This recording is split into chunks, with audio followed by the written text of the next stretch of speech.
Namaskar viewers, hello and welcome to Sansad TV. I am Teena Jha, you're watching Perspective. Let us not look for enemies within every Indian political party. Every parliamentarian, to my knowledge, is a nationalist at the end of the day.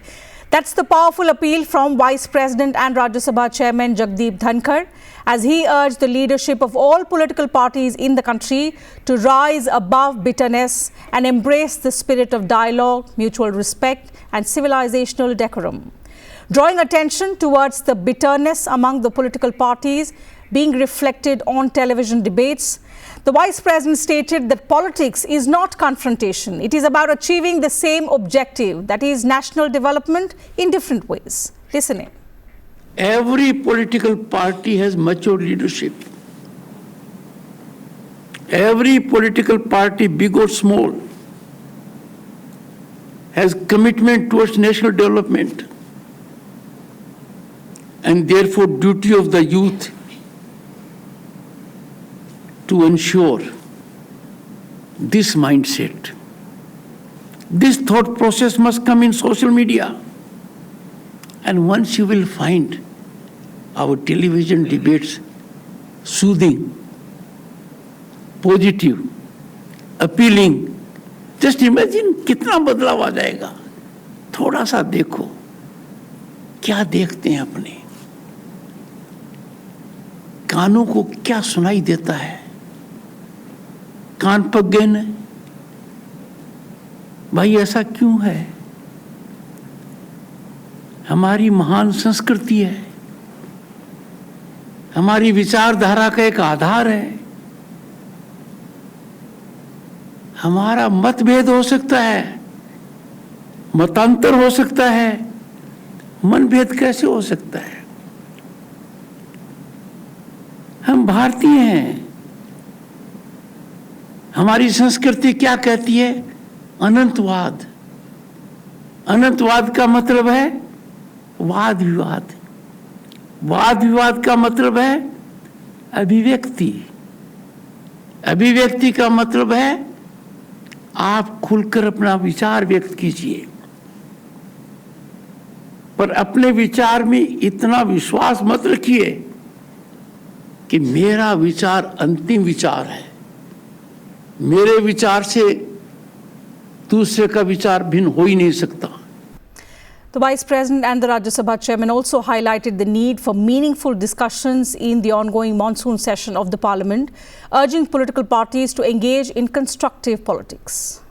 We must be resilient.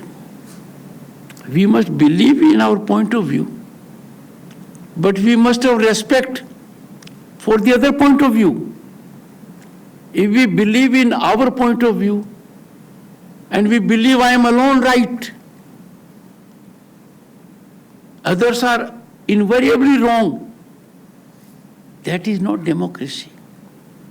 That is not our culture. That is ahankar. That is arrogance. That is ego. We must control our ego. We must control our arrogance. We must try to learn why the other person is having a different point of view. So that is our culture. India historically has been known for what? Discourse, dialogue, debate, deliberation. आजकल संसद में ये सब दिखाई नहीं दे रहा है. मैं मानकर चलता हूं आने वाला सत्र महत्वपूर्ण होगा. I have every hope that there will be meaningful discussion, serious deliberations that will take Bharat to greater heights. So in the wake of the call from the Rajya Sabha Chairman to prioritize dialogue over discord, we discuss how can the politics of ideas and not insults be the norm? How can we re-establish Anantavad, the belief in endless respectful dialogue in today's political discourse? To realize the vision of a Viksit Bharat, how can we work together, prioritizing national development over everything else? To take this conversation further, I'm joined by three distinguished guests. So let me begin the program by introducing them to you. With me in the studio is Mr. Sujeet Kumar, Member of Parliament, Rajya Sabha. He represents the BJP. Joining us virtually is Dr. Sunil Kumar Choudhary, Professor, Department of Political Science, University of Delhi, and Professor Himanshu Prasad Roy, Professor, Center for Political Studies, School of Social Sciences, JNU. Thank you, gentlemen, for joining us on the program today. Welcome to this edition of Perspective. Mr. Kumar, allow me to begin the program today with you. So, your first thoughts on the Vice President of India and Rajya Sabha Chairman's call for bonhomie among the political leaders. How can that happen, sir? Absolutely. Today what the Honorable Vice President said is extremely profound. He expressed hope that as political parties we will settle our differences through dialogue, through discourse, through deliberation, because at the end of the day the end goal for every political party is to see a developed India, is to see India as the first priority, nation first. That's the philosophy which all of us subscribe to. We may have different path to achieve that goal, we may have different agenda, different interests. As political parties it is natural, and as the largest democracy on earth it's even necessary to have differences. But when it comes to the interest of the nation, I think all other differences should subside. So that is what the Honorable Vice President stressed upon. Secondly, he stressed upon our civilizational values, our culture, our ethos. You know, we are also the oldest democracy on earth. So dialogue, discourse has always been part of our DNA for more than 1,000 years.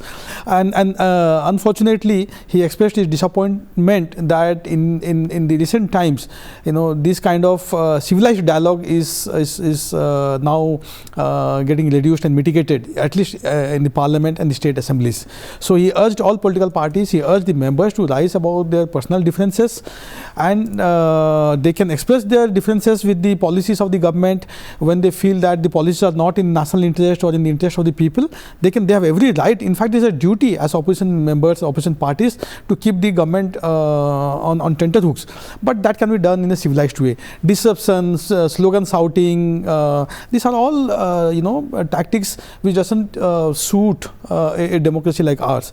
And finally, he also expressed his disappointment that the kind of discourse that we see today, particularly in TV debate, has become uncivilized. You know, let's have mutual respect for each other. Let's have decorum. At the end of the day, we are all here to serve the nation. Absolutely. Whether we are politicians of a particular political party or we are citizens of this country first and foremost. So let's have civilized dialogue. Let's have our say in a very cordial, meaningful manner. You can say the same thing. You can stress upon your point of view in a very cordial, civilized manner and still make an impact. So I really thank the Honorable Chairman of Rajya Sabha. He is the leader of our house, and coming from him, it's really soothing. And I really express hope that all political parties, all members of Parliament will abide by his counsel, and this monsoon session will be one of the most productive sessions in the recent times. That's my sincere hope. Certainly, and how we can, foster together a culture which is more development oriented, which is more in national development, is something that we will come to in the next round. But Professor Choudhary, let me come to you for your perspective on how do you view the Vice President's emphasis, particularly on the concept of Anantwad, which the Vice President stressed as having endless dialogue as a foundational Indian democratic value. But do you think that value is something that we have lost in today's political discourse, and that needs to be brought back, not just to make our political discourse more civilized, but also for smooth functioning of the Parliament? Yeah, definitely. That locating Indian democracy from its ancient roots, Honorable Vice President has rightly stated that we need to move beyond the selective politics to holistic policies. That is the crux of the Parliament proceedings.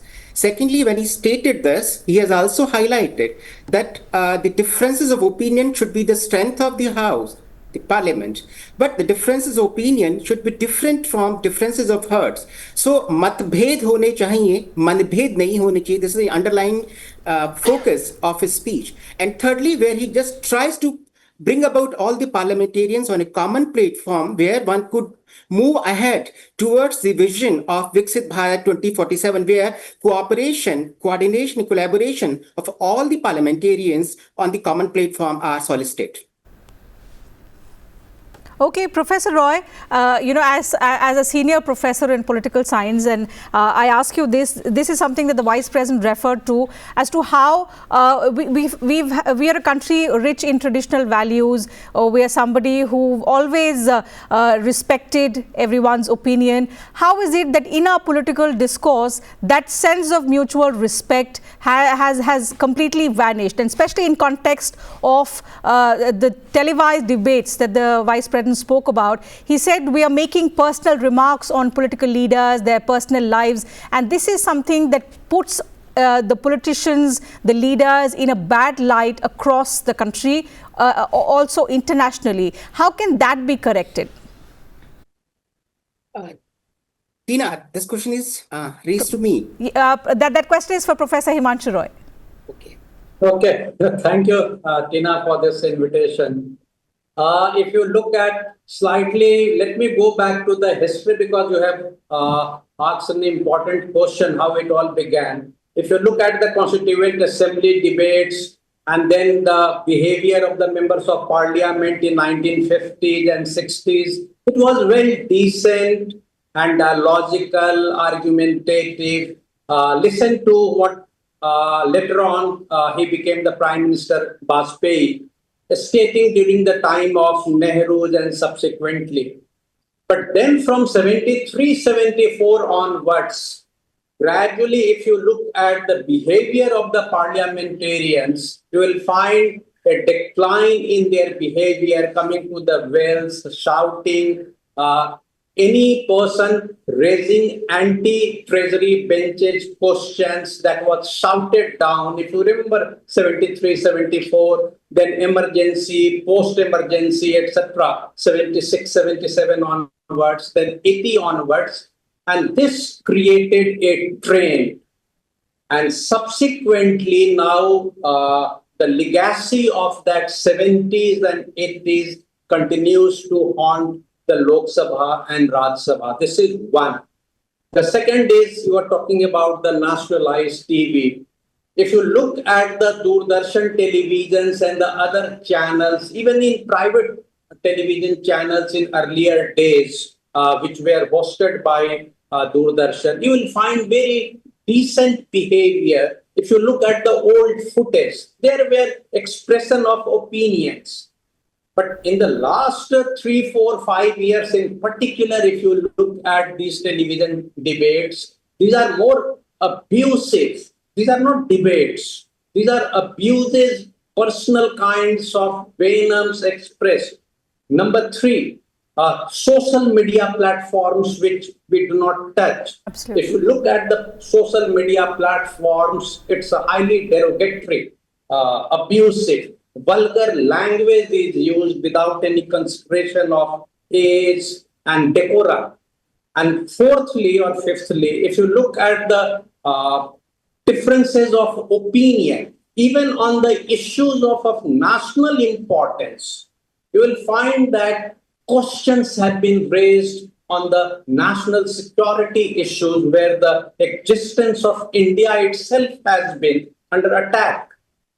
So these are some of the issues that I will flag down to be where needs to be discussed, sensitized, and the Vice President has very rightly pointed out at a very right time to make the members of Parliament sensitive enough on these issues. Certainly, and especially, Mr. Kumar, if we talk of course correction, what the Vice President has said and what has changed, something that Professor Roy also highlighted over the years, is the kind of political discourse, the kind of discussions that we are having, not just inside Parliament, but across the conduct of political leaders. And there is no exaggeration. There are different factors, there are different evidences which suggest that the level of discussions, the name calling has been happening, and that is perhaps that has put off a lot of citizens away from TV debates as well in recent times. But the question is, how can that be corrected? How can that culture of course correction among political systems start? That this is something that mutual respect is something that we need to accord, and this is something that we are not going to compromise on no matter what. Absolutely. See, at the end of the day, the Parliament is a reflection, or the discussions in Parliament is a reflection of the wider society. Parliament is of course the highest temple of democracy, but we are at the end of the day citizens and members of the same society. So it's a reflection of the acrimony, the bitterness, the anger, the hatred that's going on amongst political parties, which is so unfortunate. How do we correct this? I think first and foremost, the top leadership of every single political party should come together to make it a point that yes, we'll always have our differences. Being different political parties, we'll always have our differences.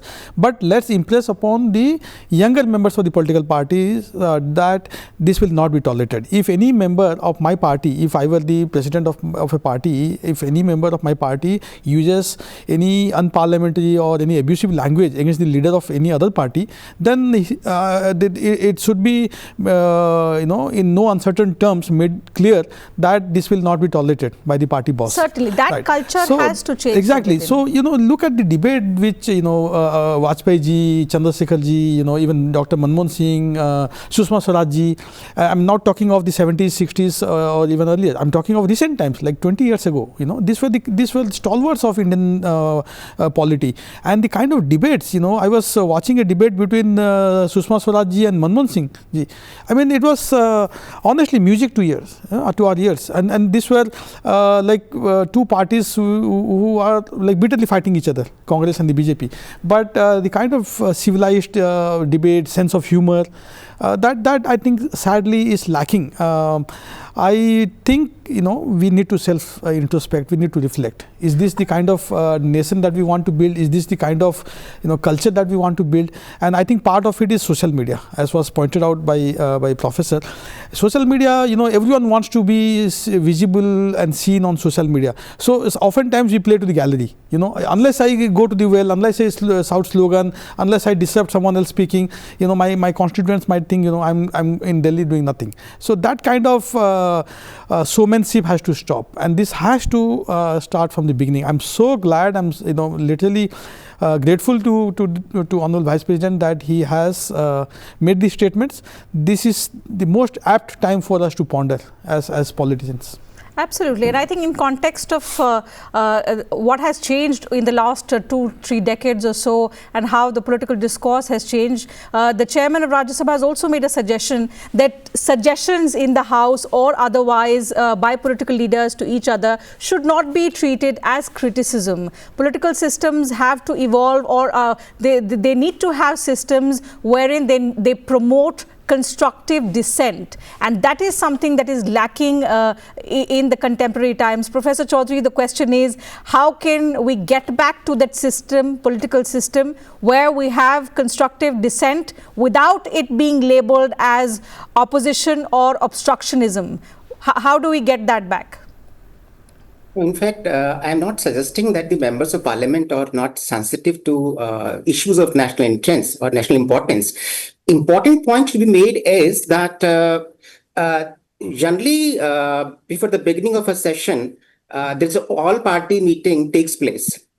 I would request that if this all-party meeting should be continued, not only in terms of all-party leaders meetings, but also all-party members meetings or all-member meetings during the intervals of this House, that could make a big difference, because we just need to go ahead with our narrow political interest, to move beyond and focusing more on our national interest. The members should also be aware of the fact that there should be a difference between speaking on the media platform or in a political campaign meetings than speaking on the floor of the House. And you can see that past 2 decades or so, the proceedings of the House, both Lok Sabha and Rajya Sabha, have been made live thanks to Somnath Chatterjee ji. So when these meetings, these proceedings are being live, members should be self-restrained themselves. They are speaking on the occasion on any issues of importance. They should restrain themselves and focus more on moving beyond better politics. I think that there are 3 important issues which all the parliamentarians should take note of. Every session begins with the functionality, and functionality of the House, which means that the productivity over the years has actually increased. One could see that Lok Sabha and Rajya Sabha proceedings from 100 to 111, 128, the percentage of the productivity of the house has risen, we just need to take beyond 128 or so. Secondly, besides functionality, we should also focus upon the productivity, because the productivity in terms of good discussion, more disruptions would constrain your time for better and productive discussions on legislations and laws. So productivity should be increased, and that is possible when we have the in-house discussion and out-house discussion as well. And thirdly, because when we see that these meetings are held on live, the credibility of the government and the opposition should be both at stake. So on some critical issues, decisions have to be taken in very delicate and difficult situations. Then the decisions need both care and caution, and this care and caution should be taken care of both by the opposition and the parliament. Whether we need perhaps a parliamentary code of conduct is something that I'll come to Mr. Kumar and understand his view as a member of parliament. But Professor Roy, another area of concern is having differing opinions. Having differing opinions on issues of national security is something that you spoke about. But the question is playing it across repeatedly in this age of television and social media, the message that it sends across about the difference in opinion, that we don't stand together as a country. But do you think that realistically in this competitive environment, wherein the pressure is on the leader to reach out to the voter in the constituency, is it possible to hold back your thoughts on sensitive matters or on issues that pertain to national security or national development? Yes. See, some deterrence has to be applied as a code of conduct. The rules must be applied as a deterrence for the members of parliament equally if they cross some thresholds, and the speaker or the chairperson or any person who chairs the session has to apply it very strictly. Number two, the kind of tickets that are distributed to the members of the political parties, that needs to be has to be with a code of conduct of their behavior. Number three, when they win the elections and come to parliament, they need to be sensitized about these kind of things. Fourth, the leaders of the political parties whose members of in the parliament are there, they need to be told very categorically and clearly that if your members cross a threshold, there will be a deterrence. Number five, differences could be there on national political issues, but when it comes to the national security, they must be made sensitized or sensitive enough to learn from some of the European or USA, where on the national issues, the members of the Republican Party or Democratic Party, irrespective of their differences, they unite into one. Here we find, even when the country is at war, the members of the parliament question the military. That's something very despicable, as if the military is saying something wrong to the nation. That kind of behavior must be brought under the code of the conduct. So those are my observations here to your question. Okay, so there are so many concerning areas that have been flagged by the Vice President and the Rajya Sabha Chairman, about which we've spoken on the program today as well over the last few minutes. But Mr. Kumar, as somebody who's taken part in debates, as somebody, who knows the politics, who knows how the parliament functions, do you think this is the time, or there is need to adopt perhaps a parliamentary code of conduct, which is important for political discourse at the moment, which protects dissent, because that is something which is the beauty of democracy, but prohibits personal attacks, malicious comments, or toxic language, on each other, especially on public forums, and something which is televised and sent across to different platforms? Well, there is already a code of conduct as to how to behave, at least on the floor of the House. I mean, we are governed by a set of rules. The Parliament, the Lok Sabha has its own set of rules, Rajya Sabha has its own set of rules. And Professor, I think Roy was mentioning about the need for orientation when members are elected. That's already there. We are already having orientation sessions for new members. Yes, but is there a need to make those harsher and perhaps something which acts as a deterrent? I'm not a huge, supporter of over-regulation. I think there is a need for self-regulation. Okay. Because see, in the committee meetings, which is called mini parliament, yes, there is extremely good bonhomie between the members, and part of the reason is because it's confidential and because it's not televised. So somehow, in a way, when Sri Somnath Chatterjee started televising the proceedings of the parliament live, I think the entire nation got to see what happens in our parliament. That's a great thing. But the flip side was that this disruptions and cheap gimmicks in a way of the members increased. I think self-regulation, voter awareness. If the voters start demanding tough questions from the members, saying that what you did in the parliament or your conduct in the TV debate was inappropriate, and as your voter I feel ashamed for having elected you or for having chosen you, that will send a far more sterner message than having any rigid code of conduct. Yes, I mean during the elections, we have the election commission that imposes code of conduct as to what to speak, what not to speak. So there is a sort of regulation during the election, and also we have laws. Our IPC and now BNS also has several provisions with regards to defamation, with regards to appropriate language. You can't speak against any particular faith or community. But having law in the statute book is one thing, and actually being able to implement those laws or those statutes are completely different. Absolutely. So as responsible citizens, when members of parliament or when politicians speak, media takes note. Oftentimes I will actually also put part of the blame on your fraternity, that you try to in a way motivate the politicians to because that garners them views. Exactly, for the TRP, yes, of whatever reason, to cross that Lakshman Rekha. So I think as stakeholders of the largest democracy, it's incumbent on each of us, as media persons, as members of as politicians, or as voters, to play our part. Self-regulation is the key, in my view. Self-regulation. Okay, Professor Choudhary, that's an interesting point, and this is where I'm going to defend my fraternity as well. But at the same time, I understand that the TRP-driven race has perhaps brought in a situation like this. So, in a democracy, to encourage transparency and accountability, the live proceedings of Parliament are extremely important.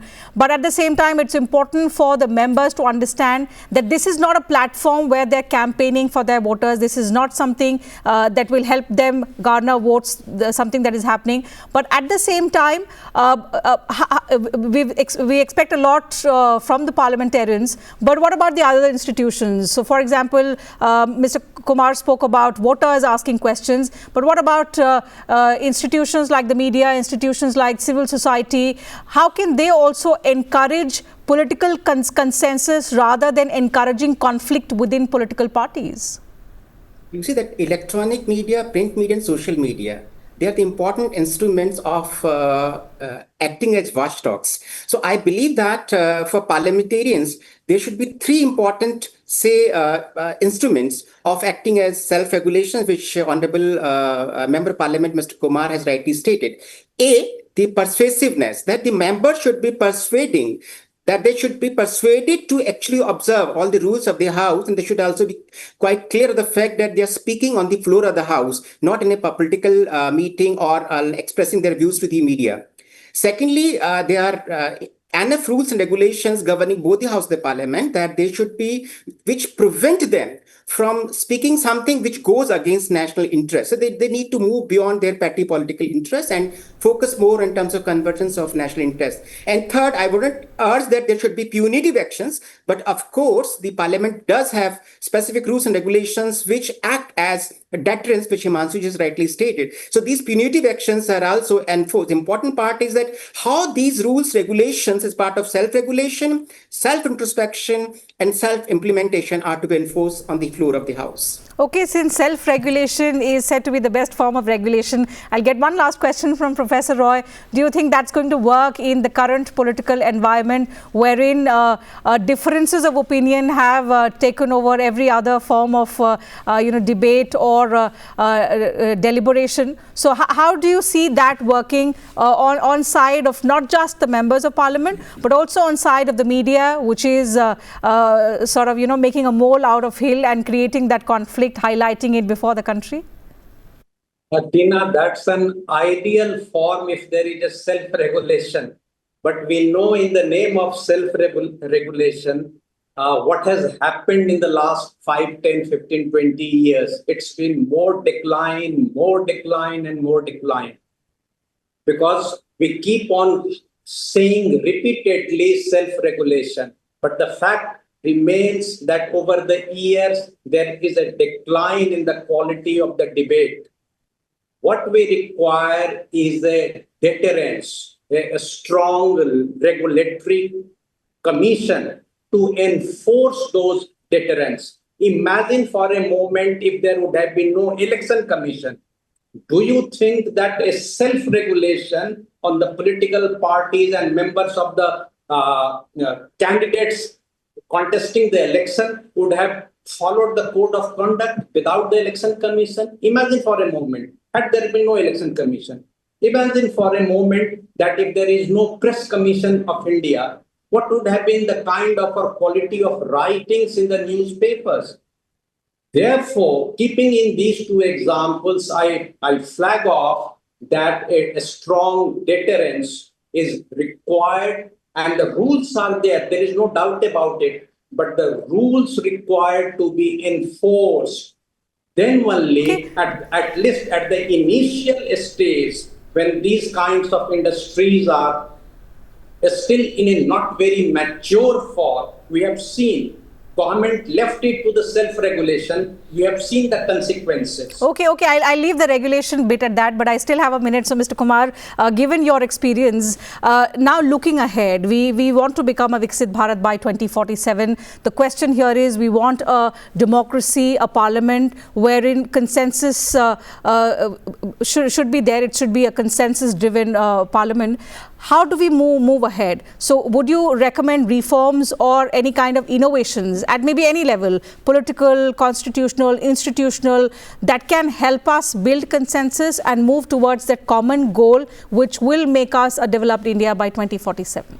So it's not necessary to have consensus on everything. That's not the absolutely on issues of national interest. When it comes to the unity, integrity of the nation, of course, there has to be a common understanding, and the nation should speak in one voice. We saw that at least in the initial days after Pahalgam, we saw that there was consensus, and even the post Operation Sindoor, when the multi-party delegations went to different countries, 30 odd countries, and took our message. And pointing out Pakistan's complicity in the attack, I think the world took note. This is the strength of our democracy. Again, I'll still go for self-regulation with the caveat that yes, the seniors in the political parties, every political party, they have to take charge. They have to ensure that there is better civilized discourse and participation in public life as political parties. Having an election ECI kind of body is apt to ensure a free and fair election. But after having elected, parliamentarians are not school kids really, right? They are all mature adults. Yes, we are not behaving like mature adults sometimes, and oftentimes maybe. But for that, again, I will say that the voters have to demand accountability from us. The political parties, the seniors, the leaders for the political parties have to ensure that the discourse is civilized, and what we are taking to the nation is our legacy. So with that, I think some kind of naming and shaming also is necessary, which is not really a legal regulation, but if we call out names, there have been instances where naming and shaming has actually worked. So I think these are the immediate steps that can be done without waiting for any kind of when the Vice President has to highlight that we can have differences of opinion, but let's not have bitterness in our hearts, because ultimately the goal of each parliamentarian is to work for the benefit of their constituency, to work for the benefit of the people, to work for the benefit of this country. So the 4 Ds is something that the Vice President has highlighted upon. Let me just read them out for you, because discourse, dialogue, debate and deliberation. These are the 4 Ds that all our members of Parliament who are making decisions on behalf of all of us must focus on. Even if there is disagreement, there shouldn't be any kind of disruption. That is something that common citizens of this country expect. And we hope that with the 21 sittings, 20 now left in the monsoon session of Parliament, some significant outcomes will emerge after this session ends. So with that, we'll have to wrap up the conversation. Thank you once again to Mr. Kumar, Professor Roy, Professor Choudhary for joining us on the program and sharing your thoughts with us and our viewers. And to you viewers, thank you very much for your time as well.